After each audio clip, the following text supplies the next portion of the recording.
Incoming leads, people calling you because they want to sell their property. It is awesome. And really the three big ones are going to be pay-per-click, pay-per-lead, and direct mail. Today we've got Marcelo Lara that is from Miami, and he is doing amazing things with direct mail. So get your pad of paper and your pencil. If you're on the treadmill, make sure that you're taking mental notes or make some notes as you're going, because this one is going to be awesome. Imagine opening up your schedule, having people call you, and you having hot leads. That's what this podcast is all about. Here we go.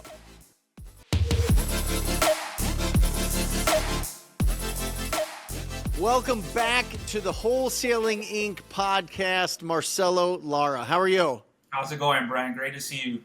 I am excited to talk about direct mail. I'm excited to see how you're doing it, how to do it correctly so that people can take this podcast, listen to it over and over and over, and then implement what you tell them to do in their markets. And guys, this isn't, Marcelo isn't some rep for some company. This is a true owner operator of a wholesale business in the Dade and Broward County there in Florida. So in the Miami area. So if it works in Miami, it'll work in any market across the country pretty much.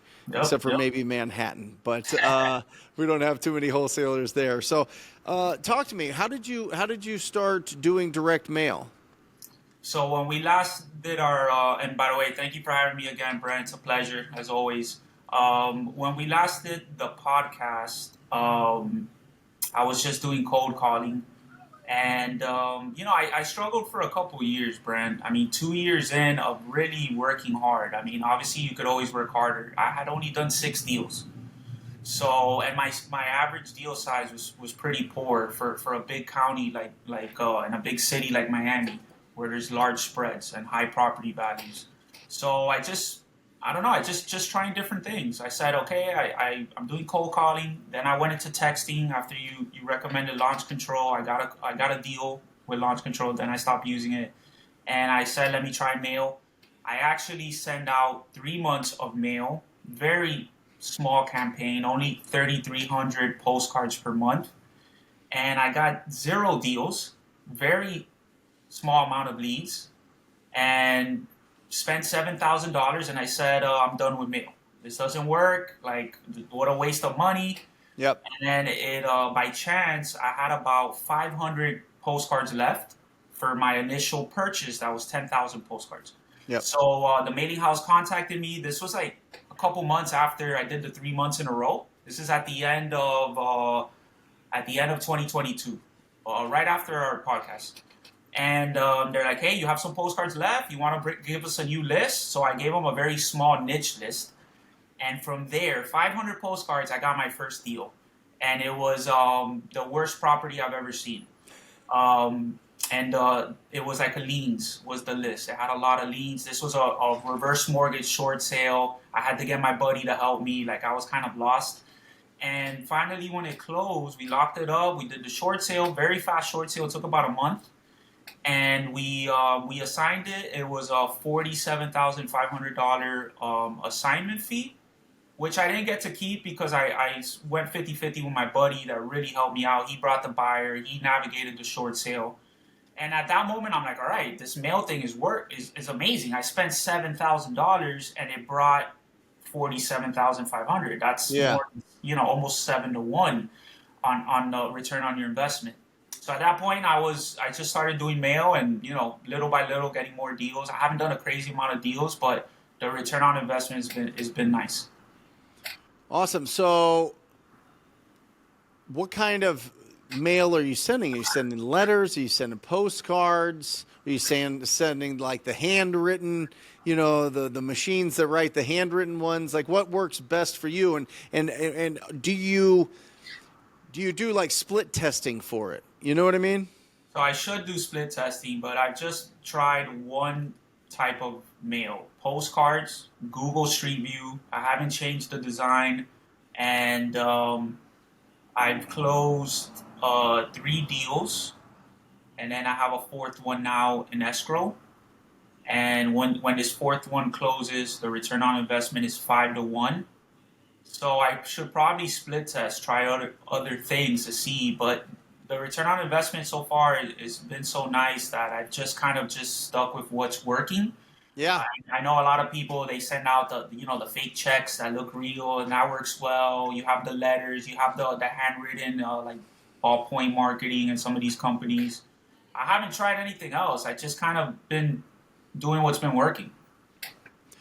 So when somebody gets this postcard with their Google picture on there and they call you, are you answering live? Is it going to a machine? Like what's your process? Yeah, I don't answer live because you get a lot of phone calls where people are mad. Hey, take me off your list, or what are you doing in front of my property, taking a picture of my house, even though it clearly says this is a Google image. So I just send them to, it's a call reel number. It goes straight to a voicemail, a specific voicemail that I recorded that's just for mail.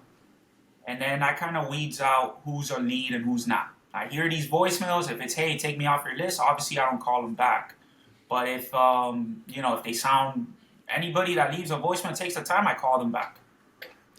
Well, and CallRail will transcribe those too, so you can you don't necessarily even have to hear them screaming at you that they're mad. You can just read it, which Yep. kind of I think it blunts the blow a little bit there. But really interesting that you don't answer those calls live. What happens if they call you and they don't leave a voicemail? So like today, a couple hours ago, I got a call. I got the notification. I immediately called back from my cell phone, and they didn't pick up. But then I looked up. I like the free resource TruePeopleSearch.com. Yep. So I'll put in the phone number, and then an address came out. I looked up the address. It's a hot area of Miami, and so I'm like, all right. I waited a little bit. 20 minutes later, I called. The guy picked up. He speaks Spanish, so right off the bat, I speak Spanish. I'm fluent in Spanish, and hot lead.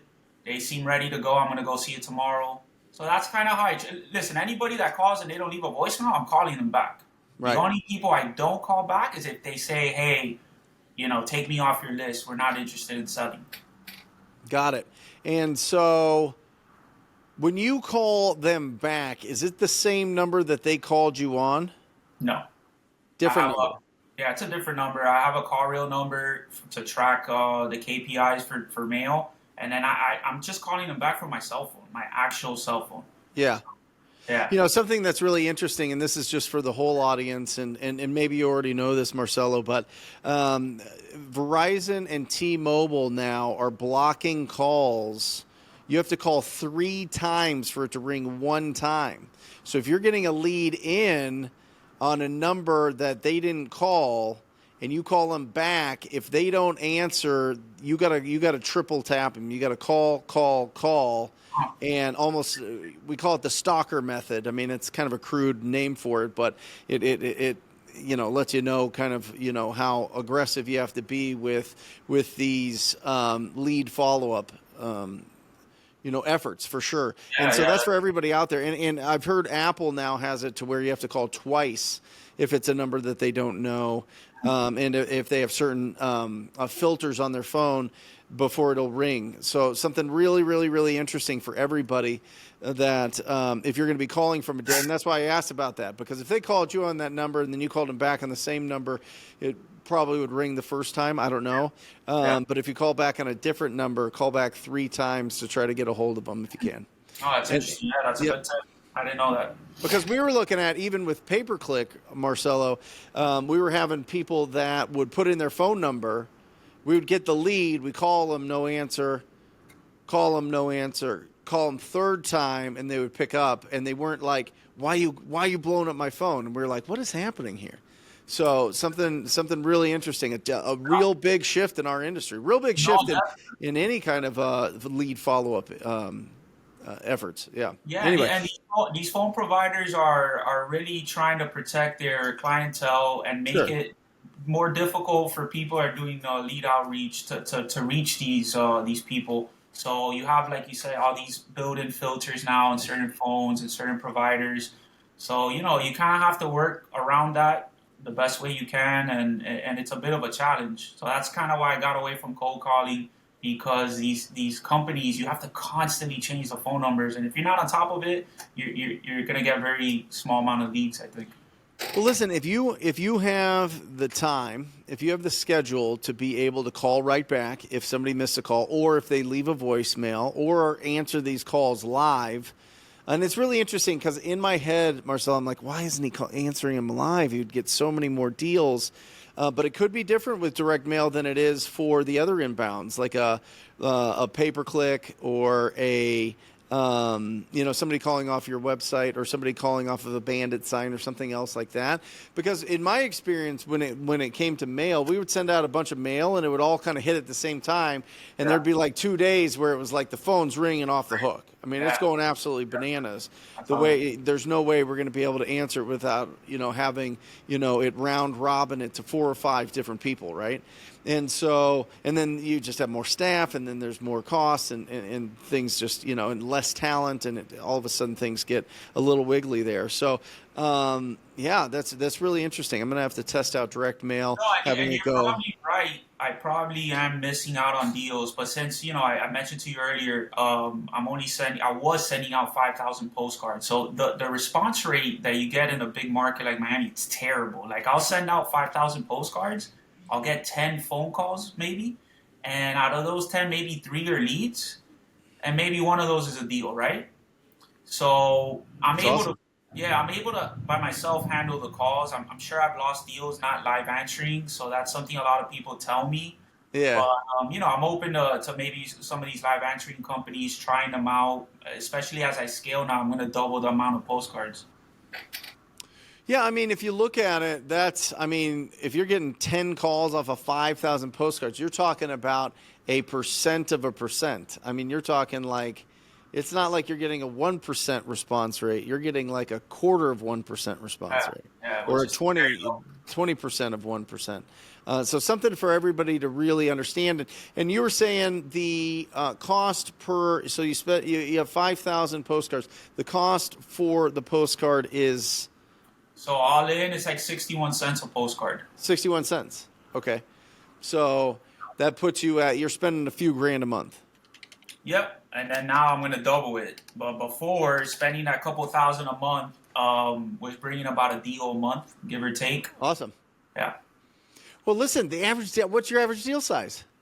So from mail, it's like right now it's 34,000. I mean, come From on. yeah, yeah, I mean, I'm telling you, and this is conversations that I've had with people that spend millions a year is the goal for getting multi-million dollar real estate flipping and wholesaling businesses. Their gold standard is 1 to 3.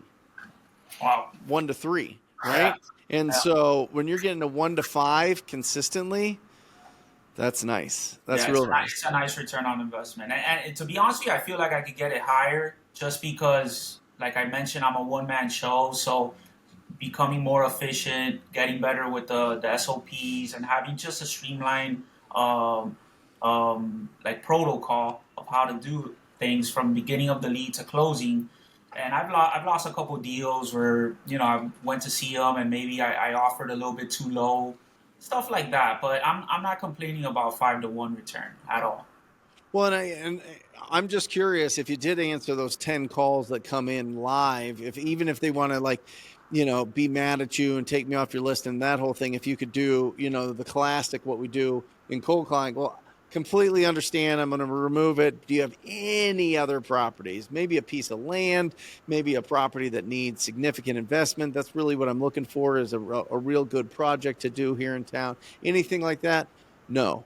Yes. You know what I mean? And then it opens the door to it. So who knows? I mean, do your thing, test it out.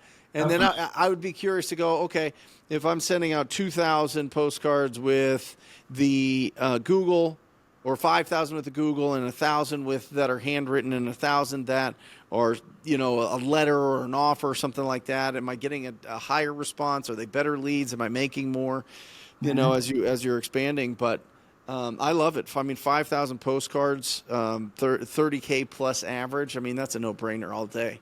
Yeah, yeah. I'll take that deal all day long. You give me I give you $1 and you give me 5 back I'll take all it. day, Yeah, definitely. right? Yeah. But I do agree with you. I feel like you should split tests and what everybody teaches. It's not that I'm stubborn. It's just haven't gotten around to doing it. I've just Yeah. been so focused, Brent, on like just trying to do as many deals as I can, stack as much cash as I can to be ready in case we have a market correction. I know Phoenix already has a pretty large correction from what I've been reading, but Miami's like its own animal. It's slowed It is. down, but it hasn't slowed down that much. And Yeah. so if we do have 20% correction, I want to be able to now buy these assets to really build wealth. It's not just active income, your next wholesale deal. Right. Yeah. Yeah, I love it. Yeah. Yeah, I mean, this is the wholesaling's the ATM machine to buy the assets, for sure. Live a great lifestyle, pay off, kind of consumer high interest rate debts, buy assets. That's the game plan for sure. Definitely. Absolutely incredible. So, you take the calls, you go on the appointments, you find the buyer, you're doing all of it. Everything. I pull the data. I do the TC work. I'm going on the appointments. I'm running. I'm making the offers. I'm locking it up. I'm finding the buyer. I'm doing everything. But the good part. So there's some people are gonna hear this gonna be like, man, what a mistake. You could scale and make so much more money, which is true. But the good thing is I've had to wear all the hats in my specific company. So when I go to hire, I could teach each position exactly what it is I'm looking for and kind of how to do it because I've been doing it. So that's the positive of it. But I know some people and I have other mentors and real estate coaches where they probably cringe at that like, hey, scale, what are you doing? Like your time is more valuable than what you're doing. Yeah, but also, as soon as you hire somebody, your income takes a significant dip. Always. So Always. Listen, when you're on the court and you're shooting the baskets and you're doing your thing, you're making that money. You know what I mean? You're getting that earned income, and I get it. We all have, not all, but a lot of people have the goal of being in the owner's box, right? Michael yeah, Jordan was on the court. He was making that money. He went to the owner's box. It took him a long time. They weren't paying him a salary in the owner's box. You know what I'm saying? yep, It took him a long time to exit out of that. And that's what people don't realize is if you're still getting earned and active income and that's supporting your lifestyle and you start removing yourself from certain roles, there's going to be a dip in your income. One, because you have more expenses, and two, there's going to be a learning curve for your team. So don't think that it's just a constant increase in income as soon as you start hiring people. That is not active. And I would say, Marcel, stay in the saddle as long as you can. Like I want you to take home 400, 500, 600 grand into your pocket. See how that changes your life. You know what I mean? yeah, And then decide who to start bringing on. But make sure that you keep that income and keep that active income coming in every single month. You know Yeah, what and I it's mean? what you've been mentioning is kind of it's not like really a fear. It's more just knowing my personality. I I don't get really it. want. I don't want to find talent. I don't want to train them. I don't want to manage them. And right now, my net profit margin is 75%. Bro. So I get to keep. I do a 20K assignment. I keep 15K of it net on average. So as soon as it's like what you mentioned, as soon as you start hiring people, your net profit margin is going to go down. Your revenue could go up. Obviously, if I have an efficient and a good team, I'll be making more. But it's not going to be right off the bat. There's going to be growing pains, things I really don't want to deal with right now. I'm perfectly okay just doing everything myself. There'll come a day when that probably will not be the case. But for now, I don't mind doing everything. Well, listen, I talked to some powerful wholesalers here in my market and a couple others. They have a $3 million business and they net 10%, and they're partners. Wow. Yeah. So they're splitting 300,000 at the end of the year, and it's like That to me is not worth it. That's not worth it to me. 5 years ago they were each making 600,000. You know what I mean? It's like what are you doing? You know Oh, what I it's mean? like, I get it. You're not doing as much and you're not going on the appointments and moving and shaking, but let's figure this out. You know what I Yeah. mean? Like they're coming to me for advice, and I'm like, yeah, fire everybody and just do the work yourself. Honestly, that was my advice to them because they were really struggling because after taxes, I mean, they're taking home like 8K a month, and they have these big mansions and the cars and all these other things. It's crazy. Anyway, so just guys, as you're building your business, obviously you want to build something that is going to be a servant to you. You want to be a owner, not an operator at some point, but don't do it too early. Don't do it too early. And so, awesome. What company are you using for direct mail? So I'm using Postcard Mania. They're the mailing house. They're great for anybody that wants to try them out. I've used them from the beginning, and great customer service. They're really on top of everything. They'll design your postcard. They design my website, and they have a whole array of products and services that they offer to entrepreneurs. And it's not just real estate. Anybody that's sending out mail. So Yeah, I've been really happy with them. awesome. Postcard Mania, guys. Postcard Mania, check that out. Great resource. And then who are you mailing to? So there's a few lists that I particularly like. Code violations, liens, Where are pre. you getting those from? So I'm still pulling all the data from PropStream. Okay. Pre-probate, pre-foreclosure, and tax delinquent. Those five lists pretty much is what I like. I'll give you a resource and one that I found. So these guys get all the data and sell it to everybody else. And I had Okay. no idea. Like I've been doing this a long time, Marcelo. I Yeah. mean, I had no idea about these guys because they're based out in Europe, but everybody uses them. It's called realsupermarket.com. Realsupermarket.com. They have all of those really, really, really good niche lists. And they have a coupon code TTP, like talk to people, our code, our brand, TTP, and they do a phenomenal job.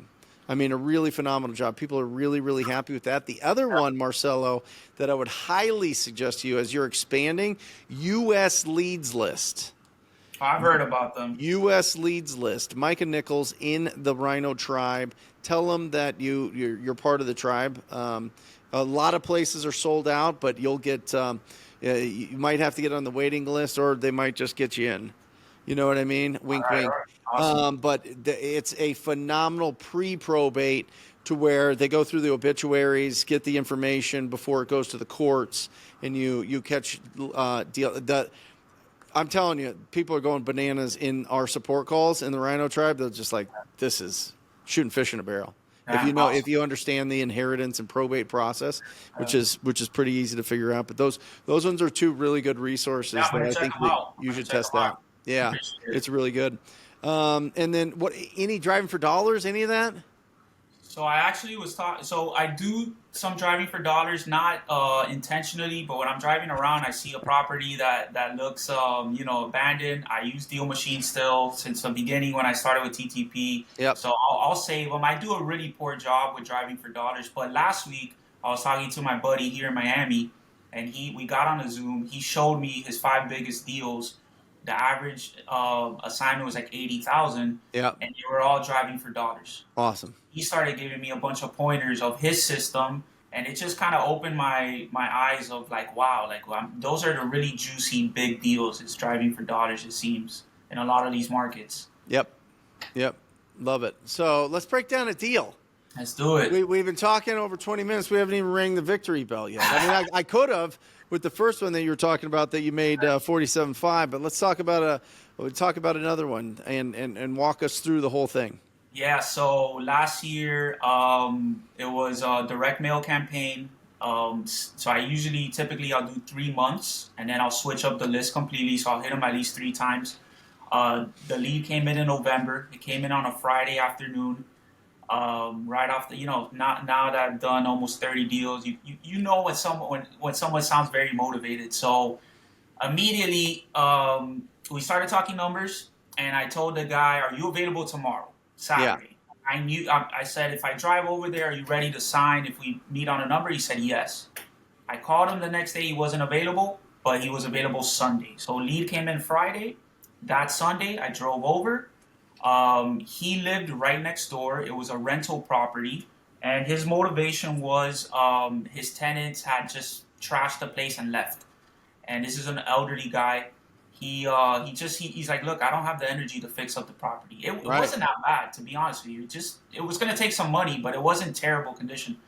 And so I saw it. We went over to his house. I made the low ball offer. I think I started at 210. What was the list that you mailed? The list, it came up under pre probate. And Pre-probate. Yeah. So that they were was his inheriting choice. it. Yeah. Yeah, it was his late father. It was still under his late father's name, and he just never went through the probate. Actually, so I'll get to that now. So it was pre-probate, and then I offered 210 ARV 400, and he's like, no, I can't do that. And then I said 215. He said, how about 217? And I was trying to hide my excitement because I already knew it was a monster. It was a good deal. We signed. And part of what I like to do with the probate leads is I always offer to pay the probate. I'll pay Yep. the upfront cost of the probate, so you kind of add that extra value to the homeowners. So we started the probate process, and then we find out that the guy's dad had died in 1996, and they had started the probate, and they just never finished it for whatever reason. 1996. 1996, he had never gone back and tried to reopen the probate and finish it.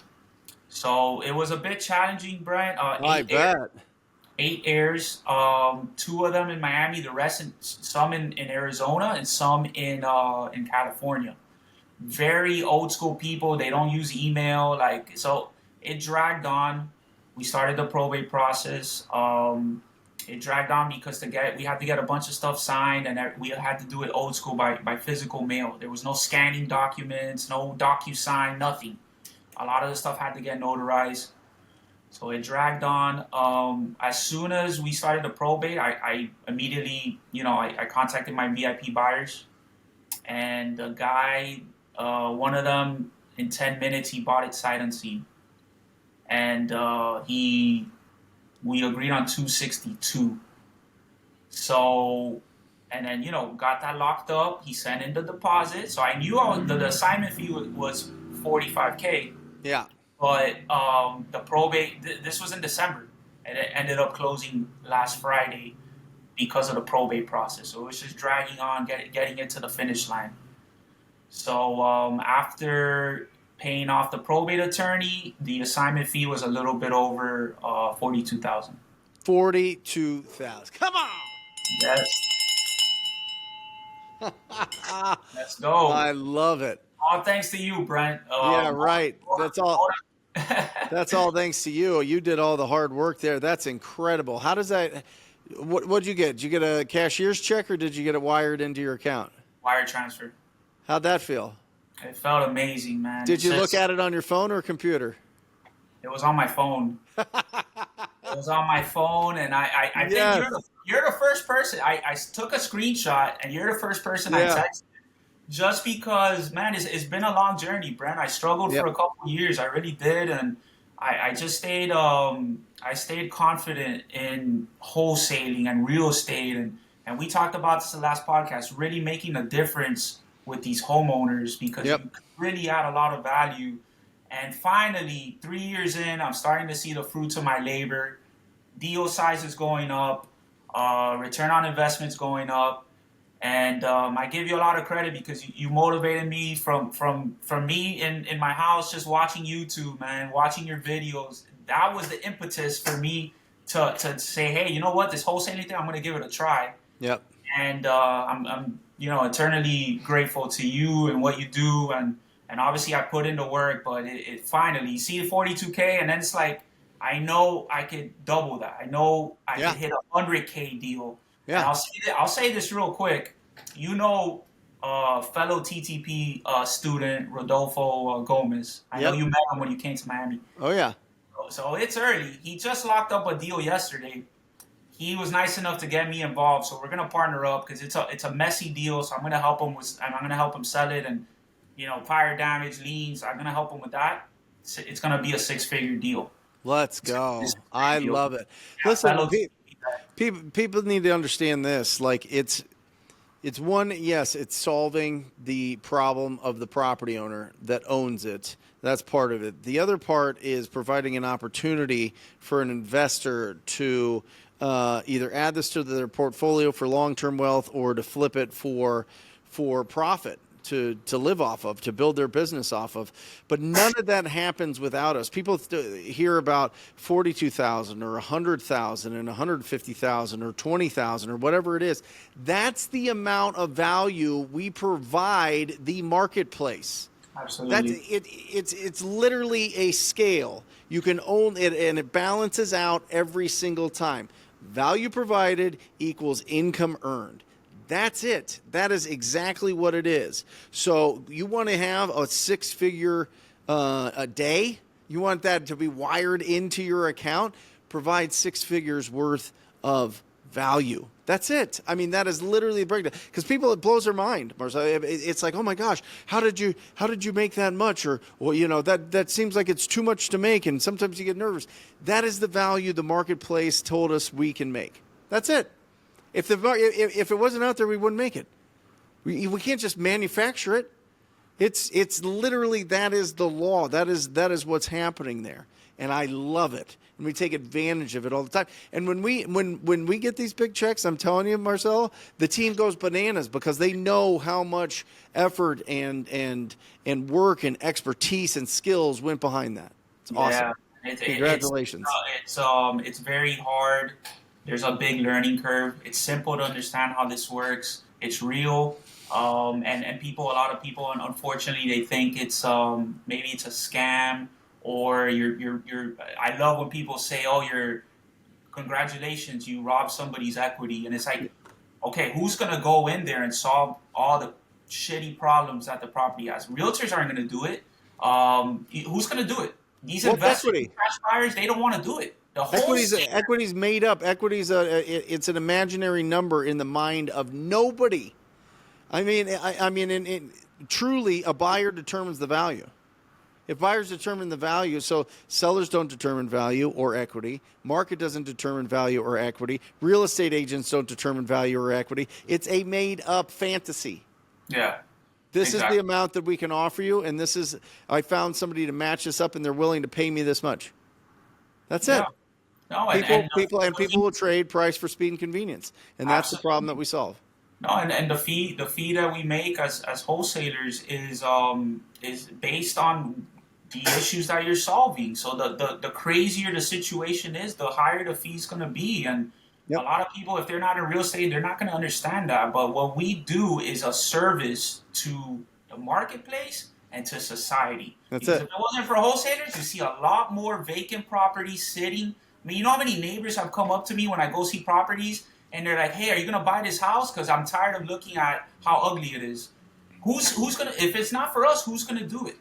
That's what people don't realize. I'm telling you, there's been like 3 or 4 older neighborhoods in Phoenix and the surrounding markets where we literally have handpicked the investors that we wanted to sell our properties to, made great profits from it, but sold it to specific buyers because we knew that they would turn around the whole street and the whole neighborhood. Now the values in that neighborhood have skyrocketed.